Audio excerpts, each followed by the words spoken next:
혹시 지금 건강검진 결과표를 받아들고 한숨 쉬고 계시지는 않나요? 혈압은 높고 혈당은 경계선을 넘나들고 뱃살은 아무리 운동해도 빠지지 않습니다.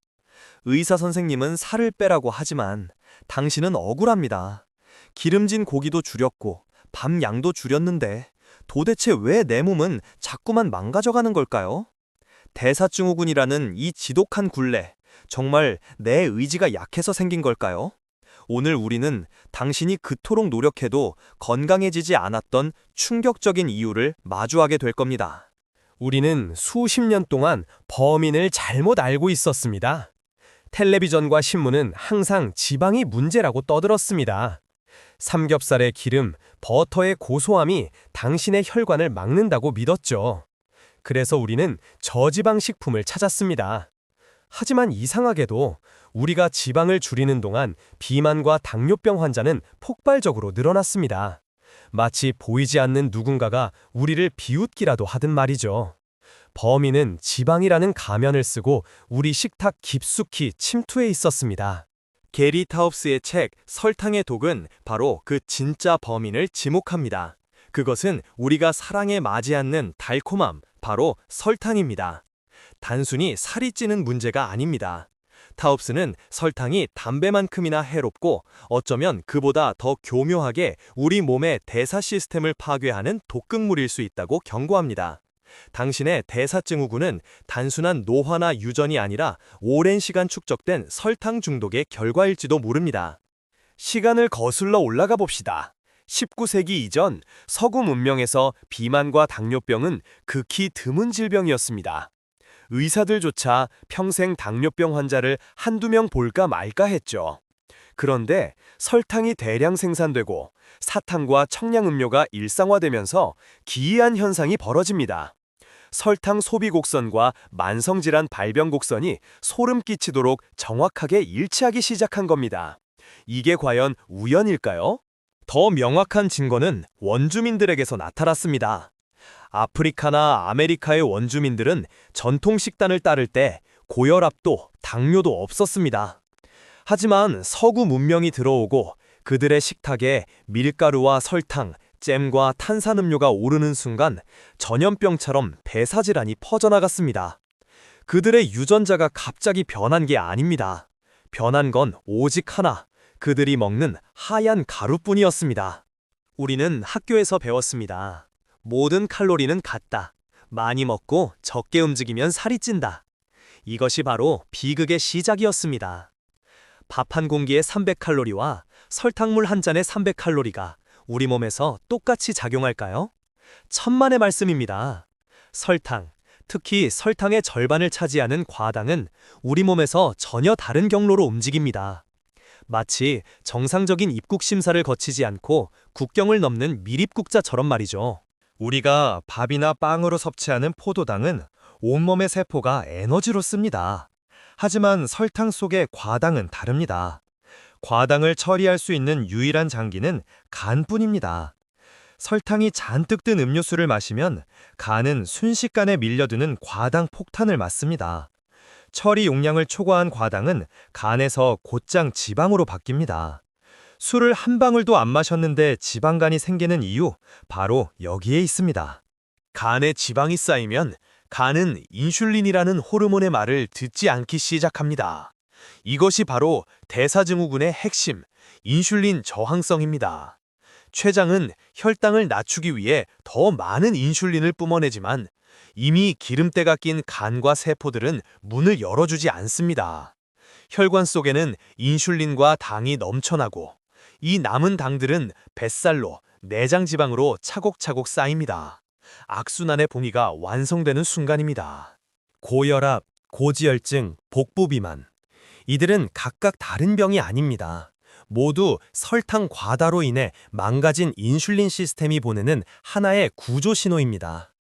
병원에서 주는 약은 혈압을 억지로 누르고 혈당을 잠시 낮출 뿐입니다. 근본적인 원인인 인슐린 저항성을 해결하지 않으면 약의 개수는 계속 늘어날 수밖에 없습니다. 그리고 그 인슐린 저항성을 만드는 주범이 바로 당신이 무심코 마신 달달한 커피 한 잔입니다. 게리 타웁스는 설탕을 담배와 비교합니다. 담배가 폐암의 원인이라는 사실이 밝혀지기까지 얼마나 오랜 시간이 걸렸는지 기억하시나요? 담배 회사들이 과학자들을 매수하고 연구 결과를 조작했던 것처럼 설탕 업계 역시 똑같은 전략을 썼습니다. 1960년대 설탕이 심장병의 원인이라는 연구가 나오자 업계는 막대한 자금을 동원해 지방이 범인이다라는 주장을 퍼뜨렸습니다. 우리는 그 거짓말에 속아 수십 년을 허비했습니다. 생각해보세요. 배가 불러도 디저트 배는 따로 있다고 하죠? 그건 위장이 비어서가 아닙니다. 뇌가 설탕을 원하기 때문입니다. 설탕은 뇌의 보상중추를 자극해 마약과 비슷한 쾌락을 줍니다. 먹으면 먹을수록 더 원하게 되고 끊으면 불안해집니다. 아이들이 사탕을 주지 않으면 울고불고 떼를 쓰는 모습, 알코올 중독자가 술을 찾는 모습과 무엇이 다른가요? 설탕은 영양소가 아니라 뇌를 지배하는 합법적인 약물일지도 모릅니다. 나는 단 거 안 좋아하는데? 라고 생각하시나요? 안심하기엔 이릅니다. 마트에서 파는 거의 모든 가공식품에는 설탕이 숨어 있습니다. 샐러드 드레싱, 파스타 소스, 심지어 건강해 보이는 시리얼바와 요거트에도 엄청난 양의 액상과당이 들어있습니다. 무지방이라고 적힌 제품의 뒷면을 보세요. 지방을 뺀 맛을 채우기 위해 설탕을 쏟아부었습니다. 당신은 알게 모르게 하루 종일 설탕에 절여지고 있었던 겁니다. 가장 가슴 아픈 것은 우리 아이들입니다. 과거에는 40, 50대에나 걸리던 성인병이 이제는 초등학생들에게서 나타나고 있습니다. 비알코올성 지방간을 앓는 아이들이 늘어나고 있습니다. 태어나자마자 분유 속에 당분에 노출되고 주스와 과자로 키워진 아이들의 대사 시스템은 너무 일찍 망가져 버렸습니다. 이 아이들이 자라 겪게 될 고통을 생각하면 우리는 지금 당장 무언가를 바꿔야 합니다. 너무 절망할 필요는 없습니다. 범인을 알았으니 이제 해결할 수 있습니다. 가장 먼저 해야 할 일은 인식을 바꾸는 것입니다. 설탕은 행복을 주는 간식이 아니라 대사를 망치는 독소라고 다시 정의해야 합니다. 지방을 두려워하지 마세요. 진짜 적은 지방이 아니라 인슐린을 미친 듯이 자극하는 설탕과 정제 탄수화물입니다. 설탕을 끊으면 어떤 일이 일어날까요? 처음 며칠은 힘들 수 있습니다. 금단 증상이니까요. 하지만 2주만 지나면 놀라운 일이 벌어집니다. 인슐린 수치가 떨어지고 간은 쌓아준 지방을 태우기 시작합니다. 안개가 낀 것처럼 멍했던 머리가 맑아지고 이유 없는 피로감이 사라집니다. 당신의 몸이 드디어 설탕의 독에서 해독되기 시작한 것입니다. 어떻게 시작해야 할까요? 가장 쉽고 강력한 방법은 마시는 설탕부터 끊는 것입니다. 탄산음료, 과일 주스, 믹스커피, 에너지 드링크, 이것들은 액체로 된 독입니다. 씹을 필요도 없이 간으로 직행하니까요. 목이 마를 땐 물이나 탄산수, 차를 드세요. 이것 하나만으로도 대사증후군 탈출의 절반은 성공한 셈입니다. 두 번째는 성분표가 필요 없는 음식을 먹는 것입니다.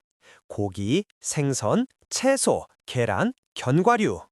자연에서 온 그대로의 재료에는 숨겨진 설탕도 함정도 없습니다. 가공된 박스에 들어있는 음식 대신 시장에서 갓 사온 신선한 재료들로 식탁에 채우세요.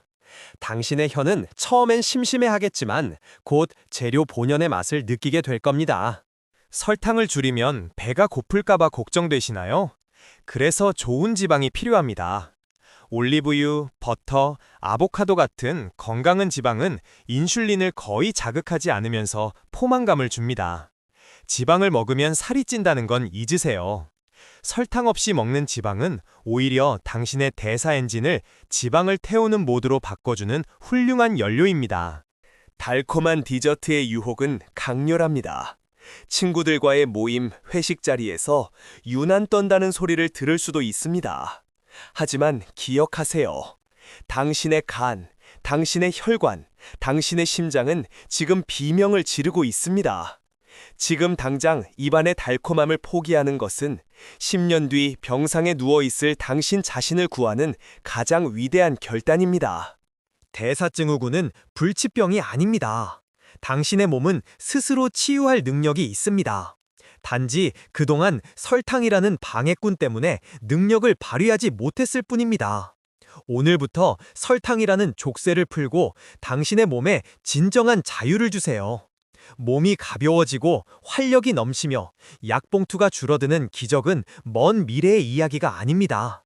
바로 당신의 선택에 달려 있습니다. 물론 이미 당뇨병 약이나 혈압약을 드시고 계신 분들이라면 식단을 바꾸기 전에 반드시 주치의와 상담하셔야 합니다. 식단 변화로 인해 약의 용량 조절이 필요할 수 있기 때문입니다. 전문의와의 상담을 통해 안전하게 건강을 되찾으시길 바랍니다. 오늘 영상이 도움이 되셨다면 구독과 좋아요 버튼을 눌러주세요. 더 건강한 삶을 위한 실천, 오늘부터 딱 하나, 음료수 끊기부터 시작해보는 건 어떨까요? 당신의 건강한 변화를 응원합니다. 감사합니다.